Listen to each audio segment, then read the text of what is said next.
বাংলার মানুষেরা যখন ত্রিপুরায় গেছিল রাজনৈতিক কর্মকাণ্ড করার জন্য, তখন যার নেতৃত্বে বাংলার রাজনৈতিক কর্মীদের ওপর ত্রিপুরার মাটিতে আক্রমণ নামিয়ে আনা হয়েছিল, তিনি ছিলেন এই বিপ্লব দেব, তৎকালীন ত্রিপুরার মুখ্যমন্ত্রী।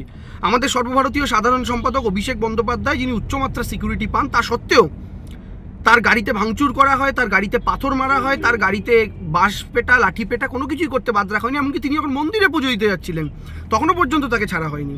এছাড়াও আমরা যারা গেছিলাম টুকটাক আমরা প্রত্যেকেই আক্রান্ত হয়েছিলাম, সে কথা বাংলার মানুষ জানেন। ফলে বাংলার মানুষের উপরে আক্রমণ নামিয়ে আনা বিপ্লব দেবকে বাংলায় বিজেপির নির্বাচনী প্রভারী করে বিজেপি পুরস্কৃত করলো। এটাই বিজেপির কালচার। যারা বাংলাকে মারে, যারা বাংলার টাকা আটকে রাখে, যারা বাংলার মানুষকে অন্য রাজ্যের মাটিতে আক্রমণ করে, সেই সমস্ত মানুষদেরকে বিজেপি পুরস্কৃত করে। এটা আমরা আগেও দেখেছি, আজ আরেকবার দেখলাম।